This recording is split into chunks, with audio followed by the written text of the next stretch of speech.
Jadi di edisi spesial kali ini kita mau jawab-jawab mungkin bisa dibilang pertanyaan, share ataupun hal-hal yang terkait dengan kita nih. Jadi ini ada pertanyaan, 7 pertanyaan seputar pernikahan beda agama. Emang kita beda agama ya? Kayak gini. Aku Kristen, aku Katolik. ya, dan kita menikah gitu kan. Makanya ada pertanyaan nih. Oke, dari 7 pertanyaan ini kita bacain semua ya. Jadi semoga ini menjawab sharing teman-teman yang mungkin lagi pacaran atau mungkin lagi persiapan merit untuk pernikahan beda agama nih. Kayak kita nih, Kristen dan Katolik. Nih, nomor 1. Beda agama kok bisa? Ya, kok bisa ya? Kenapa kok bisa ini? Ya nggak tahu juga, namanya jodoh kan Tuhan yang ngatur nggak sih? Aku Iya juga sih. Iya, aku juga nggak kepikiran sih kalau jodohnya ternyata Kristen Protestan. Tapi aku dulu yang nyari jodoh kalau nggak Kristen, emang Kristen pengennya gitu kan. Terus kita ngobrol-ngobrol deh. Awalnya juga aku pikir kamu Kristen tuh.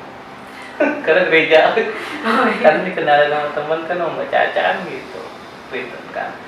Tapi ternyata begitu penjajakan ngobrol-ngobrol, kok nyambung ya? Nyambung. Dan juga yang paling utama kita ngobrolin tentang dasar iman gitu ya. Jadi sebenarnya Kristen Katolik itu dasar imannya kan sama ya kepada Tuhan Yesus Kristus. Jadi kita pikir kita bisa let go nih, karena tujuan kita pacaran kan bukan buat cuma main-main, untuk jenjang pernikahan. Jadi itu kenapa kita bisa beda agama awalnya gitu. Jadi ada istilahnya PDKT dulu nih, pastikan dia kehendak Tuhan. Pakai doa itu aja, lupa tuh pakai doa. Tuh dia pakai doa aja dapetnya beda. Perbedaan tuh dari Tuhan juga kan sebenarnya. Iya benar. Oke, pertanyaan nomor 2. Jadi itu beda agama atau beda iman sih?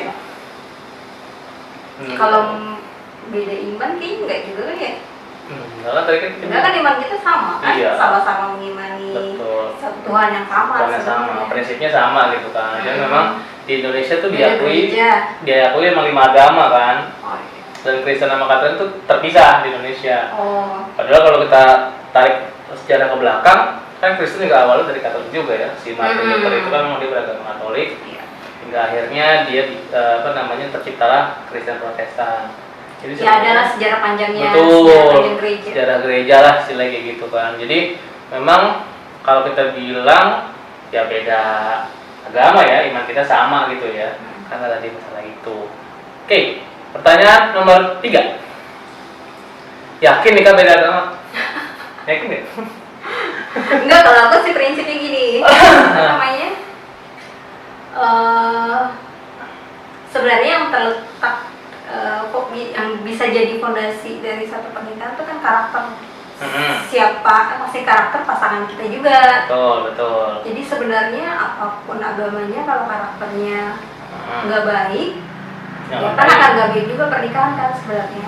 Tapi kalau misalnya beda agama, tapi kalau menurut aku sih ya, kalau selama dia karakternya baik, terus dia juga menjalankan agamanya dengan baik, kan nggak mungkin juga dia akan melenceng dan merusak pernikahan gitu. Kalau menurut aku sih sebenarnya harus diobrolin dulu dari awal prinsipnya gitu kan. Artinya prinsip itu lebih kepada ini ya, kalau ketika kita ngomongin agama, dia benar-benar kan dia menjalankan ajaran agamanya dengan baik dan benar, bukan hanya sekedar label gitu kan.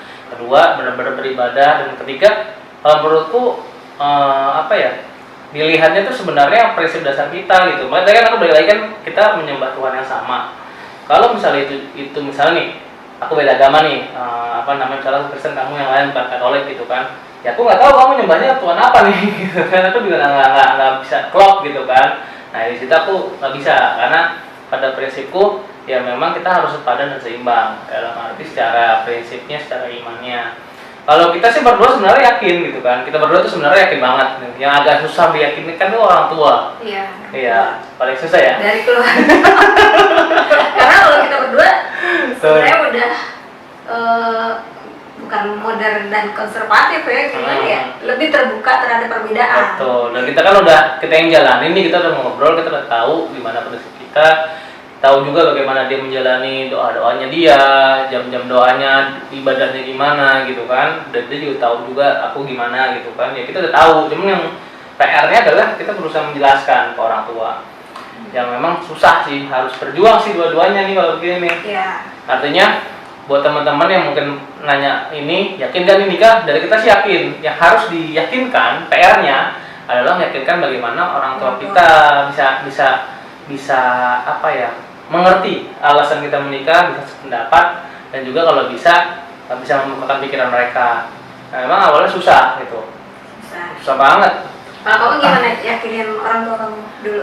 Kalau aku sih bilangnya ya tadi cerita, kita dasar prinsip kita tuh sama, ya nggak, terus udah gitu beribadah juga sama. Yang kedua juga memang ini orangnya benar-benar menjalankan perintah Tuhan gitu ya, bukan hanya menjalankan perintah agama gitu kan, bukan hanya sekedar beragama doang. Nah terus yang lainnya ya tadi harus berjuang bareng nih, jadi bukan hanya kita meyakinkan orang tua kita masing-masing, tapi juga kita berusaha meyakinkan orang tua dari pasangan kita. Tentunya kita juga kalau misalnya kita berusaha meyakinkan, kadang-kadang kita sebagai anak kan pasti akan dianggap kalau sama orang tua ya apalagi orang tua yang memang konservatif gitu ya, lu tau apa sih gitu, lu buat apa sih gitu. Nah kita perlu pendapat para ahli nggak perlu ini, perlu satu apa ya istilahnya ya, masukan atau pendapat dari orang yang orang tua kita percaya gitu kan. Nah kalau dari aku kan waktu itu dari pendeta gitu ya, aku sharing ke pendeta gimana sih kita bisa nggak sini kita menikah dengan beda agama nih, posisinya aku Kristen, istriku Katolik. Dan kita dapat, pertama kita tanya-tanya dulu ke gereja juga. Betul. Kan? Aku juga kan nanya ke Romo, aku nanya ke pendeta. Kalau misalnya ini kebetulan pasanganku Kristen nih Protestan, gimana nih gitu.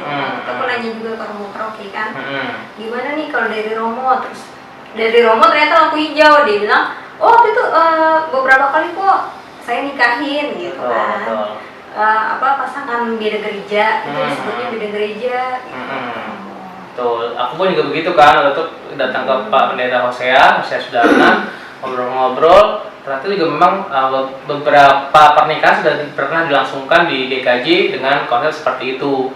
Memang dia mengerti dasarnya tuh, prinsipnya tuh adalah kita memiliki prinsip dan iman kepada Tuhan yang Maha Kuasa, Tuhan kita Yesus Kristus gitu lah, ini seperti itu. Nah dengan bekal seperti itu, kita bawalah pendapatnya itu, kalau perlu juga kita ajak juga si Romo atau pendeta untuk datang ke keluarga kita menjelaskan gitu, memperkuatkan statement itu. Itu ditambah di waktu itu kan kamu datang. Atau enggak ya ajaklah orang tua ke. Iya, kalau orang tua ke gereja, ke Romo, ke pendeta. Nah kebetulan di waktu itu kan dari pihaknya Nancy kan ada om yang memang mengerti dan belajar. Om aku kebetulan katekis, jadi betul. dia kan tahu kan gimana seluk-beluk gereja lah. Betul. Jadi gitu.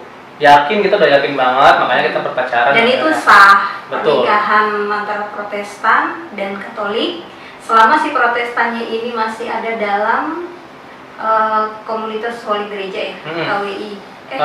PGI, Persatuan Gereja Indonesia, itu masih sah. Gitu.